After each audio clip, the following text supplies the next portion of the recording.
Hi, Christian here. This is Chris Talks. Welcome to my podcast.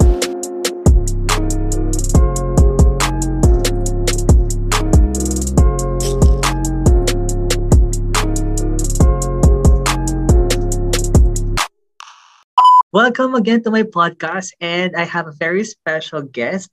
She is my friend from USA.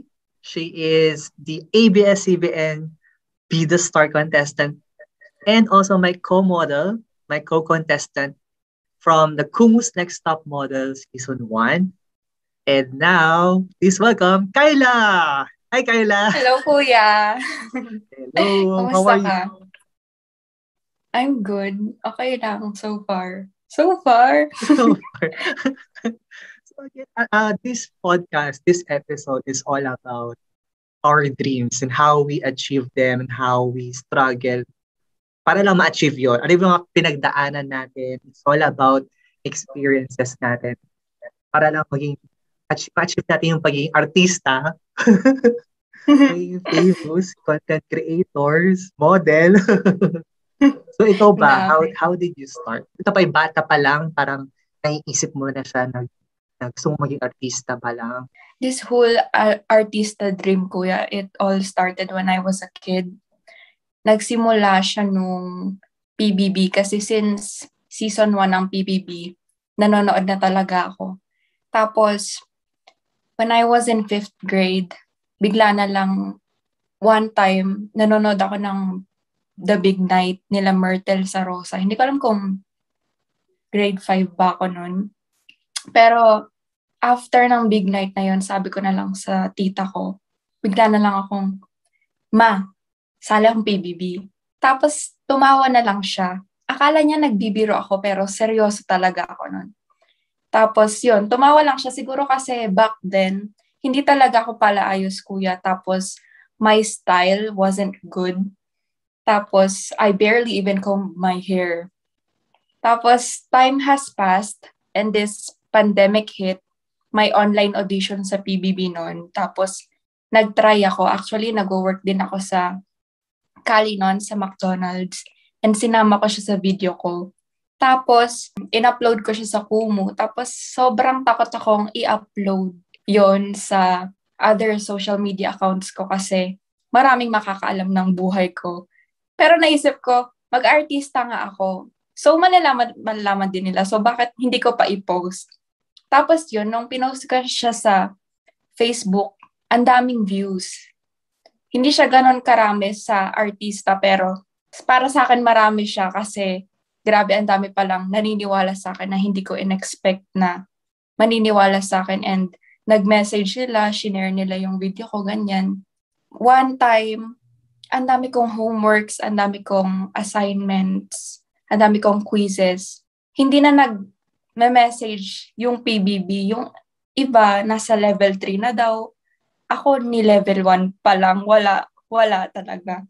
Nung time na sobrang busy ko, dun lang pala siya nag-message nung Pinoy Big Brother sa home account ko. Hindi na ako actually umasa, pero nung nakita ko yun, 3 days na palang nakalipas. Pero nag-submit pa rin ako ng talent video ko para in case na alam mo yun. Pero yun, sobrang sisi ako na bakit hindi ako nagtutok na inabangan kasi ewan ko, nawalan ako ng pag-asa. Ganun. Pero is this your first audition ever in your life? Hindi, Kuya. Actually, noon nag-audition ako sa mga TikTok famous na groups. Actually, may isa akong nakapasok ako sa isang TikTok. Hindi siya famous noon nung nakapasok ako, pero nung nag-left na ako dun sa group, dun lang siya naging famous. Pero ngayon, hindi na siya ganun ka-famous kasi transition yung TikTok videos na ginagawa that time. So, ayun. Grabe. Alam mo, parang kasi sobrang alaki ng agwat nung generation natin, no? So, parang sinasabi ko, tanda ko na. Pero actually kasi, yung experiences ko before when I am starting pa lang sa pag-audition, ganyan, pag-extra, sobrang ang laki ng different sa panahon ngayon. Kasi ngayon kasi online, di ba?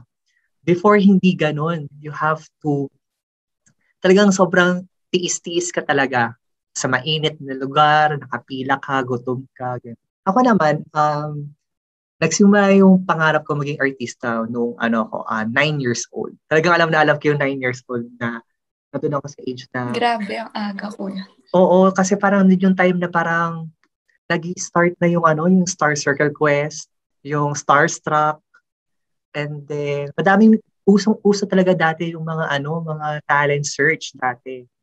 So nagsisimula na yung parang nakakapag-motivate sa akin na wait na, parang gusto ko rin sumali, parang gusto ko rin sumikat. So yun, so ang dami kong mga sinalihan, pero unfortunately, hindi ako masuportahan kasi usually kapag bata ka, kailangan ay may guardian ka na sasama sa'yo sa audition, gano'n. So walang gusto sumama sa akin. So ang pinakauna kong audition ay same with you, PBB 10 edition, batch ni na James Reid. Yun yung first audition ko. Tapos 17 years old ata ako noon. Basta mga gano'n, 17 years old. So, pumila ka sobrang, doon talaga, kuya. as in pumila ako, ang daming, yung mga minor ata, kasi pagdating ng 16 years old, 16 years old kasi, kailangan may guardian pa rin. And then 17 onwards, allowed ka na pumunta mag-isa. So, kaya ako nakapunta doon with friends, walang guardian. So, yun, pumila kami, and then maghapon yun, from morning hanggang 6 p.m. I guess, saka ako nakapasok talaga doon sa pinaka-tent kung saan ka magpapakita ng talent. Siyempre, dahil first time ko, parang bigla ako na on the spot na ito pala yung gagawin dapat. Kailangan pala ready ka. Kasi nung pumunta ako doon, hindi ako prepared. Alam mo, hindi naka-t-shirt lang ako, nakapantalon lang ako. Wala, hindi ako nag-practice, wala akong pinaractice ng kahit anong audition piece. So yun, tanggal ka agad ako first. Ano pa? Kasi sabi ko, sobrang unprepared ako. Pero at least na-experience ko agad siya. And then, doon nagsimula na parang, kailangan pa mag-audition ako, kailangan naka-ready ako, naka-get up ako, may pinapractice akong audition piece, yung ganon. And sobrang ibang-iba siya sa panahon ngayon ng audition. Kasi ngayon, kaya mo siyang i-retake kasi online. Kaya mo siyang pagandahin palalo, ganun. Mas papakita mo yung talent mo kasi na-edit mo siya. True. Yun. Ngayong pandemic kasi, kuya, maraming audition online. Kasi nga, pandemic, bawal lumabas. Sabi ni Kim Chu. Pero yun nga, mas malawak yung communication or yung connection mo sa mga tao, lalo pag nasa Kumu ka, ganyan, nakikipag-communicate ka online, may mga audition online. Ayun, pero sana nararanasan ko rin yung personal kasi I think mas maganda yung personal, yung talagang pipila ka, paghihirapan mo, pupunta ka dun madaling araw, ganyan. Gusto kong maranasan yung mga ganon kasi wala ako sa Pinas, so yung mga auditions dito kasi, kuya, actually nag-audition ako dito noon. Tapos yung audition ko dito, may hidden agenda pala sila na kailangan mo munang mag-workshop bago ka isalang. So more on naka-workshop na yung kinukuha nila. And sobrang expensive. Kaya yun, mas naghahanap ako ng talent talaga yung hinahanap nila. Kasi pag nagsisimula ka, honestly, ikaw yung pagkakakitaan. Pero pag ikaw na yung sikat, pagkakakitaan ka na nila. Which is, sobrang hirap pang makarating doon. Ang dami mo pang mararanasan. Maghihirap ka muna bago ka makaranas ng ginhawa. Pero since nabanggit mo nga yung sinabi mo kanina na kailangan naka-workshop na yung mga kinukuha nila, naniniwala ka ba? Kasi naging issue yun before, lalo na sa reality TV show na parang yung mga kinukuha nila, it's either nakapag-workshop na, may agency na, may manager na. So naniniwala ka ba na parang yung mga kinukuha sa mga reality TV shows before is artista na talaga or may nakahawak na manager or agency sa kanila. I Kasi think naging iba-iba issue yun naman. before eh. Saan? Reality TV show. I think depende naman yan, kuya, kasi kung ang hinahanap nila is yung talagang may experience na para hindi na mahirap turuan. Lalo ngayon na pandemic, talagang mahirap din makipag-communicate na online lang kasi 'di ba sa tingin ko mas madali pag talagang personal kasi hindi naman lahat din may internet connection, laptop, phone, ganyan. Pero for me, yung opinion ko lang, sa akin kasi wala ka talaga akong experience sa personal workshop. Pero nung Be The Star kami, nag-workshop kami, sobrang ganda ng experience ko. Ang dami ko rin natutunan, kaya hindi ko rin sila masisisi kung mas pipiliin nila yung may experiences na. Kasi alam na, hindi naman sobrang alam na nila yung gagawin, pero mas may alam sila compared sa iba. Kasi nung competition namin, syempre, ako once lang din ako nag-workshop kay Direk. So, hindi ganon kadami yung alam ko. Unlike sa mga nagtagal na contestants na kasama ko. Kasi ang dami talaga nilang natutunan and nakita ko talaga na sobrang nag-improve sila. So, alam mo yun, sana nag-workshop din ako. Pero hindi rin kasi lahat afford yung workshop, kuya. Unless free. Pero yun, ang masasabi ko, sana kunin din nila yung mga wala ding experiences sa workshop kasi nga hindi lahat afford yun. Pero lahat kayang matuto, di ba? Mm-mm. So why not? Kasi Actually, yung iba may mga chance naman talaga na maging star eh. Actually, oo nga eh. Alam mo ba, napapansin ko rin nowadays na yung mga kinukuha nila talaga sa artista is yung may ano talaga, fan base na. Or sabihin natin na parang kilala na talaga. Kasi katulad ng sinabi mo kanina, going back to what you've said earlier, pagkakakitaan ka kasi, alam mo yun. So regardless kung may talent ka or wala, pero kung malaki yung fan base mo, kukunin at kukunin ka kasi pagkakakitaan ka nila. I don't wanna name drop, basta may mga kilala akong so-called content creators, mga so-called influencers na ng show pero wala naman talagang talent. Gumagawa ng eksena. Gumagawa sila ng ingay sa Twitter. Nangaaway sila ng kapwa-artista.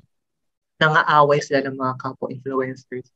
Pero pinagkakakitaan sila. Alam mo yun? Nakuha mo yung point ko. Na parang, Pero gusto mo ba, parang kung kunyari, kuya, yayain ka na oy, mag-artista ka pero kailangan mong gumawa ng issue, gagawin mo ba? actually hindi. Pero alam mo ba na uso dati yung o-offeran ka ng indecent proposal. Talaga? Oo, naranasan ko siya before. Parang pinag-audition ako for an indie film. Pero kailangan ay Okay. oo. So, sige, para na lang, alam na ng lahat. Pinag-uhubad ako, something like Mm. that, sa audition piece. Syempre, I don't like. Ayoko ng ganun. So, yun, dati usong-uso yung mga ganun. I think, hindi siya bago until now. Nangyayari pa rin yung ganun. So, ang hirap makapasok sa pag-artista, no? Parang kailangan may gawin ka para sumikat ka. Ang hirap kasi ngayon ang mga patok talaga is kung hindi ka nakakatawa or hindi ka sobrang kagandahan or kagwapuhan, hindi ka talaga sikat. Parang ganon kasi yung mundo natin ngayon, no, kuya? Tapos yung iba, syempre nag-Be The Star din kami. So may mga bashers talaga na kahit wala kang gawin, meron at meron kang basher. Lalo ako pag nagla-live lang ako sa Kumu, yung tipong kahit nakatunganga ka lang, meron at meron silang masasabi sa'yo. And yun yung kinakatakot ko pag mag-aartista ka. Kasi minsan napapaisip ako, mag-aartista ba ako kasi talagang sobrang importante sa akin ang privacy ko. Sa family, sa mga friends ko, ganyan. sobrang importante sa akin ang privacy ko, and isa yun sa mga mawawala pag nag-artista ka, yung privacy mo. Sisikat ka sa Facebook, YouTube, Twitter, Instagram, buong buhay nila kakalkalin mo. Yun, sobrang kinakatakot ko yun. Pero ang lagi ko lang tinatandaan kasi gustong gusto ko talaga mag-artista. And hindi talaga mawawala sa isip mo na paano pag nagka-basher ka, paano pag may lumabas about sa'yo na ayaw mong lumabas. Parang ganyan. Issue noon, issue ngayon. Pero yun, iniisip ko na lang na basta maging ikaw lang. Marami naman sigurong magmamahal sa'yo kaysa yung nag-hate sa'yo, di ba? Actually, yan din yung kung bakit hindi rin ako sinusuportahan ng mother ko. Sa mga auditions, sa mga extras ko, mga pag-extra ko, ganyan. Hindi ako sinusuportahan kasi ayaw talaga ng mother ko na maging public figure. Lalo na yung malalaman nila yung pribadong buhay ko, yung family ko, ganyan. So yun yung ayaw na ayaw ng mother ko. Kaya gustong-gusto niya na wag na lang ako mag-audition, wag na lang ako tumuloy sa pag-aartista, ganyan. Kasi ayaw niya na parang may papasok at papapasok sa pribadong buhay namin. Yung guguluhin yung pribadong buhay namin, yung ganun. Doon ako naman kasi parang sa akin, prepared ako for that. Kasi ako naman, bata pa lang ako, alam ko na yung papasukin ko eh. So, alam ko na hindi rin maganda yung industriya ng pag-aartista. Hindi maganda yung industriya ng entertainment kasi madami yung hidden or secrets na hindi natin alam pa, di ba? And then madami mga pwedeng ikasira mo emotionally and mentally, di ba? Alam mo naman yun, di ba, na madami ding mga artista na nagkakaroon ng depression, ganyan, anxiety. Lalo na if you started very early, you started at early age, like, for example, Justin Bieber, di ba? So parang nakuha ko rin yung point ng mother ko. Pero again, ako, ready ako kung sakaling may mga bashers and all. Hindi na bago sa akin yun. I think hindi na siya bago for this industry. And ikaw ba? Ikaw kasi you're very young. So how do you handle ba? Nagpapadala ka ba sa mga bashers? Nung Bida Star namin, kuya, tinuruan kami na pag may bashers kayo, huwag niyong pansinin. Kasi nag-uumpisa pa lang kayo eh. Unless kung sobrang sikat ka na, yun, may mga artista din na namamansin ng basher, pero low-key lang, alam mo yun. Pero ako kasi hindi ako sikat. Hindi ko pinapansin talaga. May time nun sa kailan ba ako unang na-bash? Hindi naman sa bash, pero one time naka-live ako sa Kumu and someone told me, "You're so ugly." Tapos mali pa yung spelling. Imbis na yung bash niya yung napansin ko, yung spelling yung pinansin ko. Pero that time, hindi naman sa pinansin na alam mo yon in a different way. Pero sabi ko, ate, bago ka mag-bash, ayusin mo muna yung spelling mo. Yun yung sabi ko. Tinagalog niya. Tapos wala, tumawa lang ako. Tapos yung mga friends ko nasa live din. Sabi niya, huwag mo nang pansinin. Pero after that, kasi ang dami ding, dalawa yon that time, na parang nag-bash sa akin. Hindi ko na maalala kung ano yung sinabi pa nung isa. Pero different time silang dalawa. Wala, nag-overthink ako ng isang araw. Tapos after nun, wala na. Ewan ko, parang sa una hahayaan lang kita tatawanan, pero deep down, syempre nasasaktan rin ako na kahit alam ko naman sa sarili ko yung mga bagay na ganun, di ba? Kasi bago pa ako i-bash ng iba, alam ko na sa sarili ko mismo yung binabash or ibabash sa akin. Actually, dito pumapasok yung tinatawag natin na cyberbullying eh. Yung cyberbullying talaga yung number one na present sa panahon natin ngayon. Lalo na ngayon na madami na yung mga content creators, madami na yung mga influencers.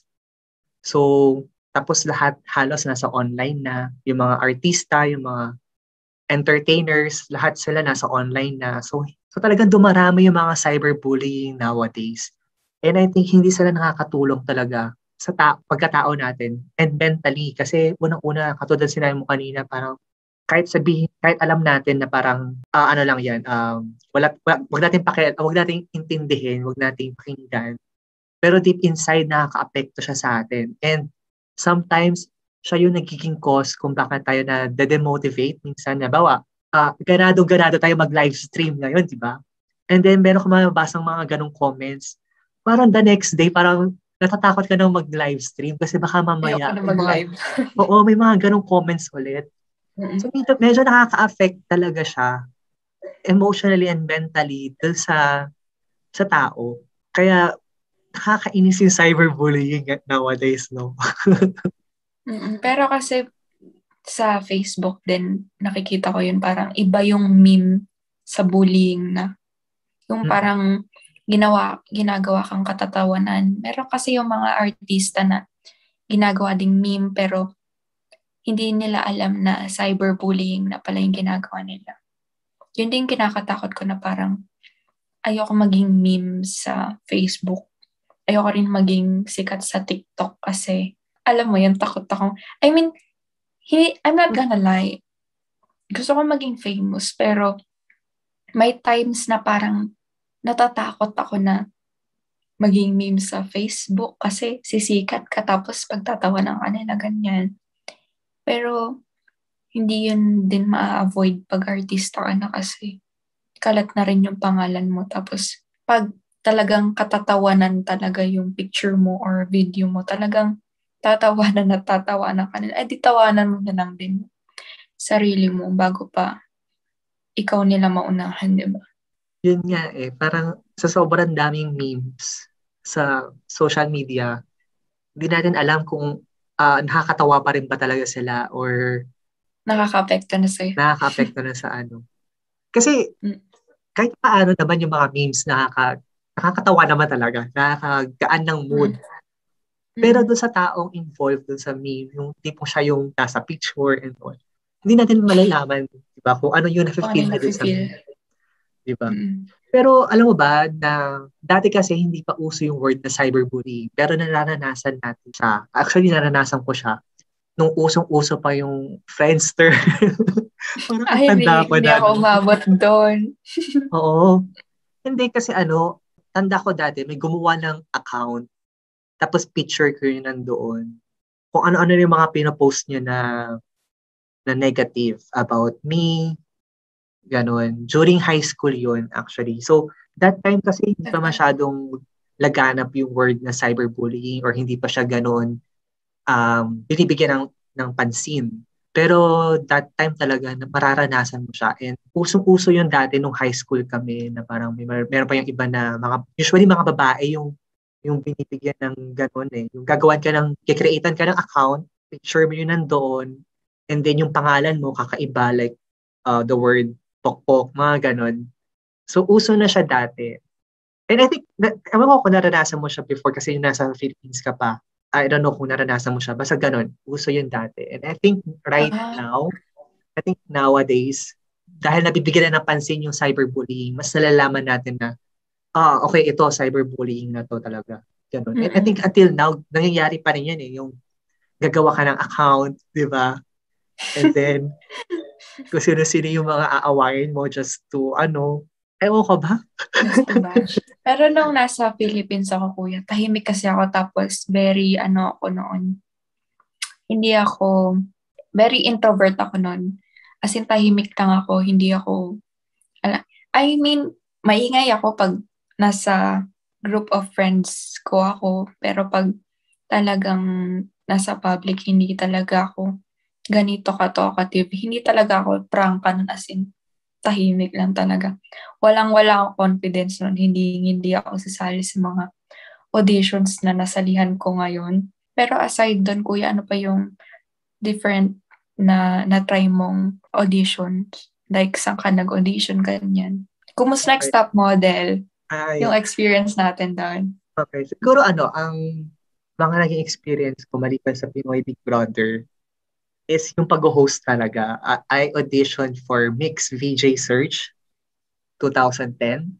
I think. Ang bagay naman sa'yo, kuya. I forgot the year. Basta Mix VJ Search yun. College ako noon. Nakakatawa kasi yung experience ko. Hindi ko siya makakalimutan. Kasi Mixed Bakit? VJ Search is all about parang being a VJ, you have to be parang knowledgeable sa music, sa mga artists, ganyan. So, during my audition, wala akong alam na OPM. Unang tinanong sa akin, parang tanong sa akin is kung meron ba akong favorite OPM song, OPM artist. Iisa lang yung kilala ko that time, si Someday Dream. I'm not sure kung kilala mo siya. Basta Someday Dream. Nakalimutan ko bigla yung pangalan ng artist. Sabi ko, Someday Dream. Basta sobrang Someday Dream Day. Basta mga gano'n, nakalimutan ko yung name. So, paulit-ulit ko siyang binanggit. Tapos parang natatawa na lang yung nag-ask sa akin ng question. Kasi parang di ka ata sure dyan sa sinasabi mo artist. Ganyan. So, biglang iniba niya yung tanong. Sabi niya, what do you do right now? Parang may mga ganun siyang question. Tapos parang ang sinagot ko, yung thesis ko sa school. Tawa ako kasi dapat about music. Pero ang sinabi ko sa audition piece ko, ang kinuwento ko is yung thesis ko. So sobrang tok ako na mga pinagsabi ko about chemistry, about sabi ko, MG, baka mali ata po yung pinasukan ko. Hindi ko siya makakalimutan na experience. Kasi yan yung isang example na sinasabi ko na kailangan pa nag-audition ka, prepared ka talaga. Nag-research ka. Okay na yung nandun na yung energy, nandun yung parang motivation. Motivation. Pero mentally, yung wala kang alam about OPM, sobrang nakakahiya as in. Pero bago ka mag-audition, kuya, pinag-iisipan mo bang papasok ba ako dito? Pag-auditionan ko ba to? Oo naman. Once na lumabas na yung advertisement, talagang naghahanda ako. As in, nagre-ready ako. Meron akong preparation for 1 week. Tapos nag-watch ako ng mga audition piece na mga naunang nag-audition. Binapanood ko. Kumukuha ko ng ideas kung paano gawin yung audition, ano yung kailangan kong i-expect, kailangan kong i-prepare. So, naka-ready naman ako. Actually, naka-ready ako pag pumunta ako doon sa audition. Lalo na dyan sa Mixed VJ Search kasi gusto ko talaga makapasok. So, mga pinapanood yung mga previous na nag-audition, ganyan. Pero nung nandun na kasi ako, iba't iba kasi yung tanong per contestant. Hindi siya same questions sa lahat ng audition piece. So, bawat contestants, iba't iba yung tinatanong. Depende kung paano ka nagdi-deliver. Bawa, ini-introduce mo yung sarili mo. So, magtatanong sila ng something about sa sinasabi mo. So, hindi talaga siya same. Kaya ewan ko kung bakit napunta sa thesis ko, napunta sa OPM artist. Hindi ko na maalala kasi wala na rin kasi yung audition videos. Pero yung Kumus Next Top Model, kuya, pinag-isipan mo ba yun? Saan mo siya nakita? Ganun. Yung Kumus Next Top Model, nag-start siya kasi during pandemic, di ba? Yung Kumu. Actually, yung application ng Kumu started, mas sumikat siya nung nagkaroon ng pandemic.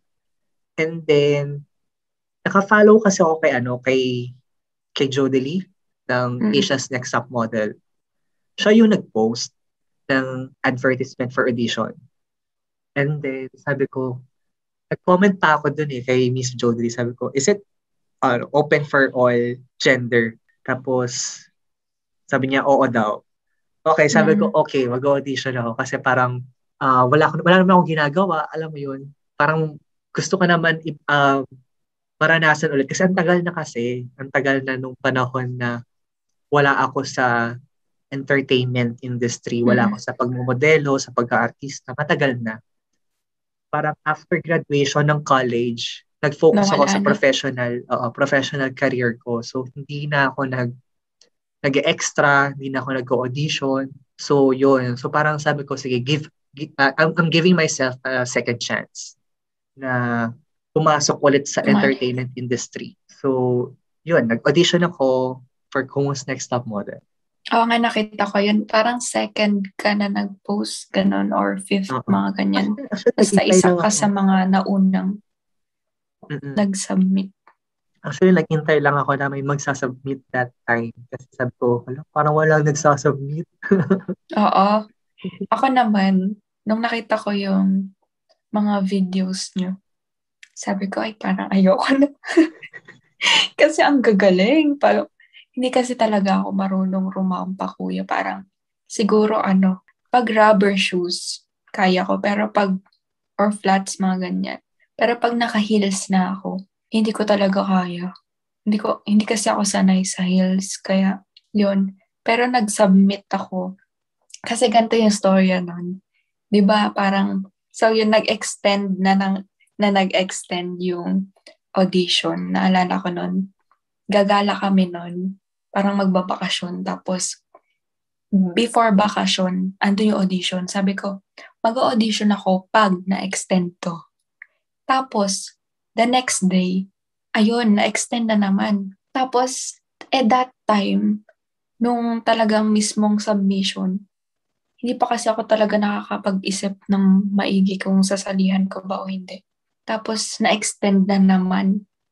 Nasa galaan ako nun nung na-extend. Parang 3 times ata siya na-extend or twice siya na-extend. Nung unang nag-extend, nasa na ako nun, nasa galaan na. Tapos sabi ko, ay hindi na ako makakasali. Tapos hanggat sa nakauwi na ako, nag-extend na naman. So sinabi ko yun sa tita ko, nag-extend naman. Sabi niya, sumali ka na kasi. Tapos yun, sumali na ako, nag-audition ako. Kahit hindi ko talaga feel yung, yung paglakad ko. Kasi ako kuya talagang, kahit sabihin mong nag-audition ako, may part pa rin ako na nada-down ako kasi hindi talaga ako confident sa sarili ko. Akala ng iba, very extrovert ako kasi madaldal, ganyan, prangka. Pero sa personal, talagang ambivert talaga ako. May times na sobrang mahiyain ako, nagtatago sa kwarto, pag party, ganyan.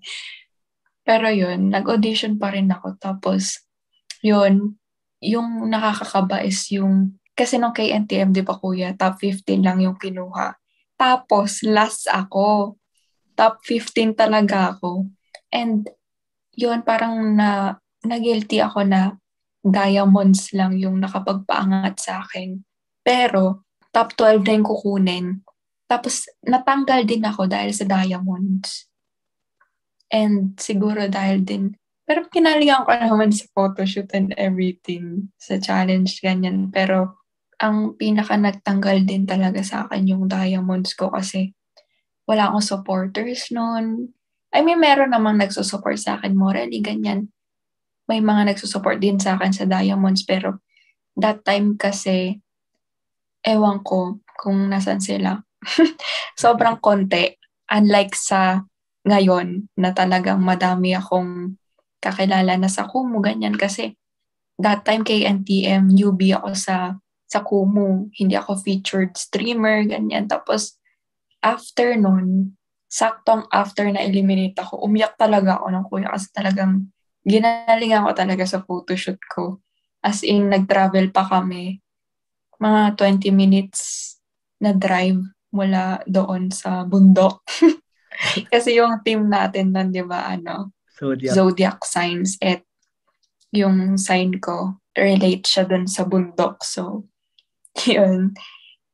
Tapos yun, umiyak ako. Iyak ako ng iyak nung na-eliminate talaga ako. As in, hindi ako nakakausap. Naalala nyo yun, nag-chat kayo sa GC. Tapos, hindi ako talaga nagre-reply kasi umiiyak ako.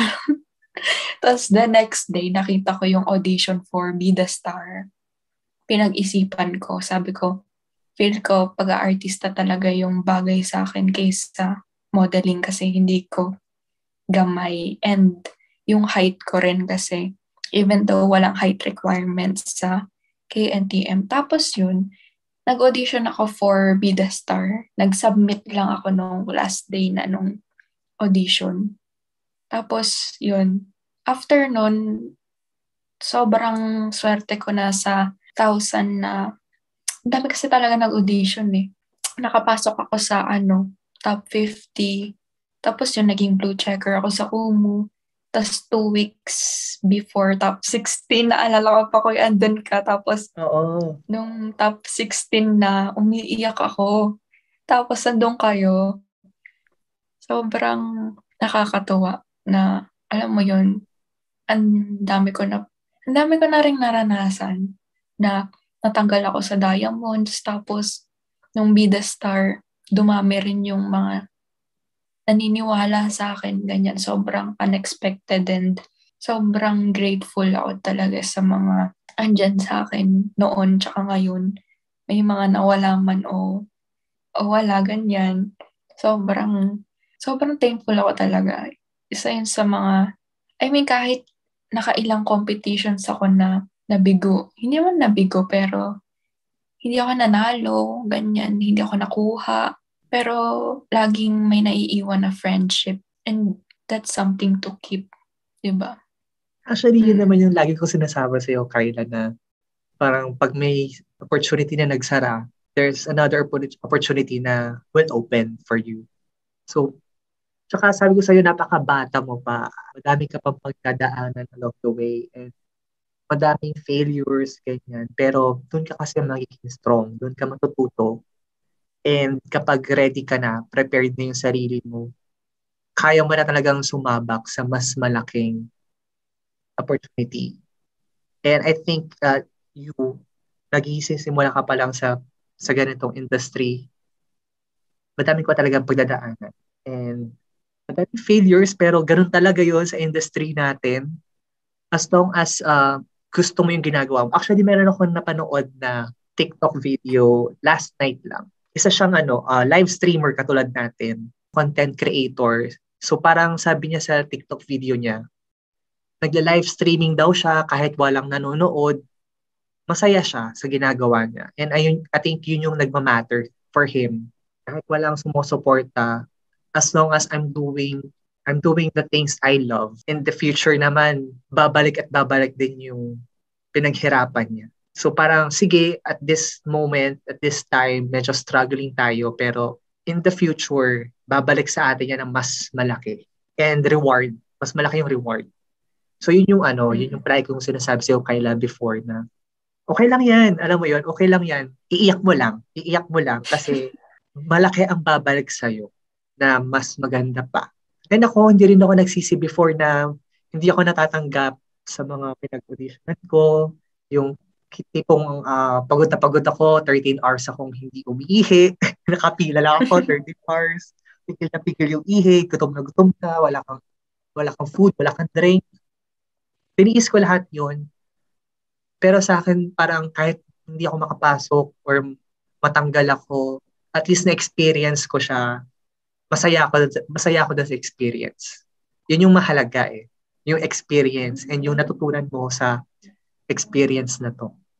Sabi nga nila, kuya, kasi nag-attend ako ng workshop may workshop noon, free workshop lang siya, ni Direk, nakalimutan ko na yung name, pero siya yung nag-direct yung sa Binibini, yung kala Andrea and Seth, nag-direct siya dun. Tapos, may free workshop kasama yung director na yon. Tapos sila Jasmine Curtis. Tapos narinig ko yung sentence na repetition leads to mastery. Tapos parang tumatak talaga siya sa akin kasi sa akin nga, di ba, parang paulit-ulit na lang na hindi ako natatanggap, hindi ako nakakapasok sa ganito, ganyan. Actually, ang dami ko na talaga ding na-audition, pero online lang kasi yung akin. Tapos yun, naano ko na, sige, paulit-ulit na lang sige lang, paulit-ulit na lang akong hindi tanggapin, na hindian, na hindi ipanalo kasi darating din talaga yung time na ako naman. Pero naniniwala din talaga ako na darating yung time na ako naman. Yung parang, pag nakikita ko yung mga kaibigan ko na ay na-achieve na nila yung dreams nila. Sobrang proud ako na, wow, grabe si Lord. Talagang God's perfect timing na tinapos muna nila yung pag-aaral nila bago sila nag-artista, ganyan. Sana ako din, ganun naisip ko na balang araw ako naman, ganyan. Tama. Palang araw, darating talaga yung tayo naman natin mag-shine. Totoo. Pero alam mo ba na okay talaga din ng personal audition kaysa sa online? Alam mo kung bakit? Kasi mas nakikita ka agad ng directors or ng casting director yung kung sino ka talaga as a person. Kasi iba talaga yung itsura mo pag nasa online audition, video. So, iba talaga yung makikita ka in person. Kasi tanda ko dati, nung nag-audition ako for Star Hunt, as in talagang, dadaan talaga yung camera sa'yo. So, kailangan talaga, pag dumaan yung camera sa'yo, kailangan, todo project ka, ganyan. So, iba talaga yung nakikita ng camera sa personal na nakikita. Minsan kasi parang, maganda yung projection mo sa person, pero iba yung projection mo sa camera. Meron na may iba na, iba yung projection mo sa camera, pero iba yung itsura mo in person. Ganon. So, para ang hirap i-predict, kaya kailangan makita ka nila sa camera, makita ka nila sa personal. Ganon yung ginawa ni Star Hunt sa amin. Tanda ko talaga, parang isa-isa kami tinitingnan, and then after noon, isa-isang pinadaan yung camera. So talagang tinignan if okay ka sa camera at okay yung projection mo sa camera. Kasi talagang ano talaga sila, audition talaga sila for mga gusto maging artista talaga. Kasi sobrang grabe yung audition, kung talent. Tapos sa dance category ako that time, talaga kasi pagod na pagod ako sa kakasayaw, di ba? Alam mo yung tipong ang bigat-bigat na nung katawan ko, hindi ko na mabuhat. Kasi dati kasi nakapag-tumbling pa ako eh. Ngayon, hindi ko na magagawa yun. Nung shortlisted naman kami, kuya, sa Be The Star, nasa Zoom meeting kami ron, tapos pinangiti kami. Parang girl smile, ganyan. Tapos, nag-smile kami, ganyan. Tapos, ewan ko, tinignan rin siguro, parang ganon na version sa'yo, pero online version, ganon. Sabi ko, ba't kami pinapangiti? Anong meron? Siguro tinitignan kung talagang, alam mo yun, gandang naturally fresh ka. Tapos ang hirap kasi, kailangan, syempre, sponsored kami ng Eskinol noon. So, dapat kailangan nakaayos, ganyan.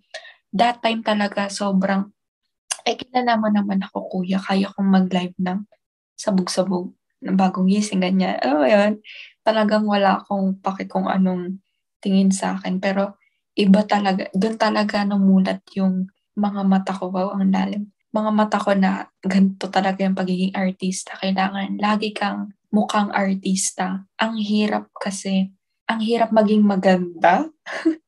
Sobrang, parang ang hirap kasi i-judge ka lagi eh. Siyempre maraming manonood sa isang live stream. Tas bit-bit mo yung pangalan ng ABS-CBN. So kailangan maganda ka talaga, tas talented. Alam mo yun. Tapos mabait ka sa mga taong nakakasalamuha mo everyday sa live stream, kumu ganyan, and even sa personal kasi babalik at babalik yun sa'yo eh. Tsaka bit-bit mo kasi yung ABS-CBN. So parang na-name. So dapat talagang mabait ka tsaka nakaayos kasi may masasabi at masasabi yung mga tao sa'yo. So sa tingin mo, yan yung nagbago sa'yo simula nung pumasok ka sa ganitong industry? Yung pag-aayos talaga ng sarili? Oo, kuya. Pero para sa akin, good thing yun na basta wag lang masobrahan na parang GGSS ka na ganyan. Na adik ka na sa sarili mo, di ba? Sa famousan, ganyan. Yun. As long na hindi ka nasusobrahan. Ako kasi, parang after nung Be The Star or during Be The Star, ang hirap na kasi sa Instagram pa lang parang, kasi iba na ngayon, parang ang dami na ding fina-follow ko na famous sa Kumu, ganyan na artista noon pero nag-pandemic kaya laylo muna sila ngayon, ganyan. Tapos fina-follow na din nila ako, sila Direk, ganyan. Direk Carlos, nagpa-follow na rin sa akin, ganyan. Tapos parang sobrang pili na yung mga pinopost ko sa social media ngayon. Unlike noon na, sige, post lang ng post. Ngayon talagang pipiliin mo kung ano yung dapat ipopost mo kasi na-expose. Hindi naman sobrang expose, pero na-expose din kami sa Kumu noon. One time nga, nasali ako sa nagbigo kasi ako noon, kuya, kasi may mga friends ako doon. Tapos, para may family kami na GC sa Messenger. Tapos one time, sabi sa akin, di ba ikaw yun? Si Kyla Padua, yung sa Kumu, yung sa Palmolive. Tapos tumawa ako kasi sabi ko, ay, Eskinol po, yun, ganyan. Tapos nagulat talaga ako kasi hindi ko alam na kilala ako. Tapos meron din sa kunyari, nasa live stream ako ng kaibigan ko, tapos biglang may dadaan. Sabi sa akin, hala, si Ate Kyla andito. Tapos hindi ko kilala. Tapos sabi ko, saan mo ako nakilala? Tapos, di ba ikaw po yung sa Bida Star, ganito, ganyan. Sobrang grabe.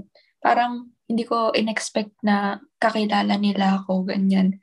So talagang ngayon, ang daming nakatingin sa'yo. Kailangan talagang alam mo yung pinopost mo and talagang dapat, alam mo yon yung mga pinopost mo appropriate din sa mga nanonood sa'yo kasi yung akin sa Kumu, syempre may mga bata din na nanonood sa akin. So, dapat yung mga words din na sinasabi ko, pang minor lang, ganyan.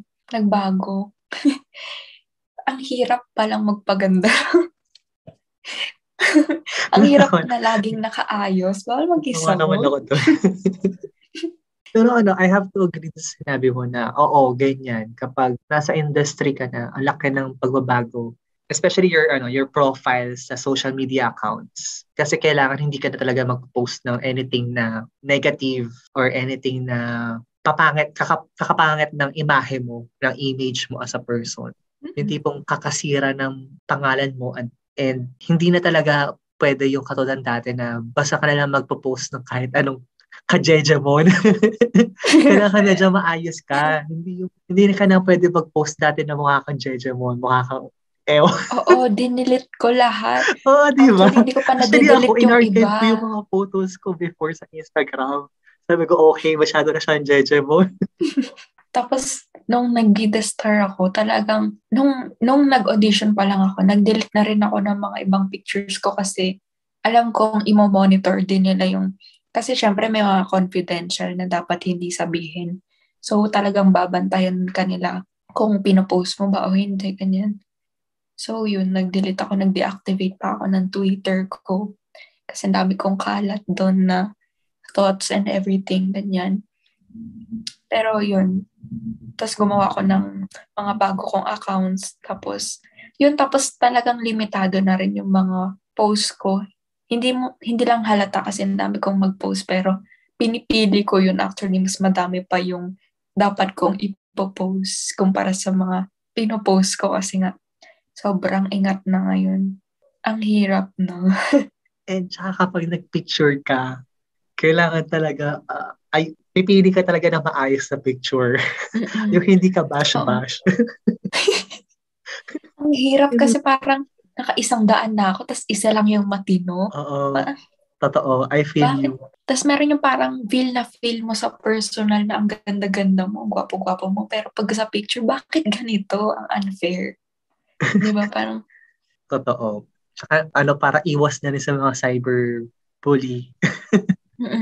pero yun, sobrang blessed ako sa mga experiences ko, even though natalo ganyan, hindi ko man nakuha. Pero after naman ng Bida Star, kuya, sobrang unexpected na nakapasok ako sa agency ni Direk Cathy. Kasi first time nilang nag-message, dapat ipapasok na ako nun. Tapos, after ilang weeks, sabi, hindi na daw sila nagre-recruit sa Kumu, ganyan. Tapos, yun, sabi ko, okay lang, ganyan. Tapos yun, hindi natuloy. Tapos, after ilang months, nag-message ulit sila.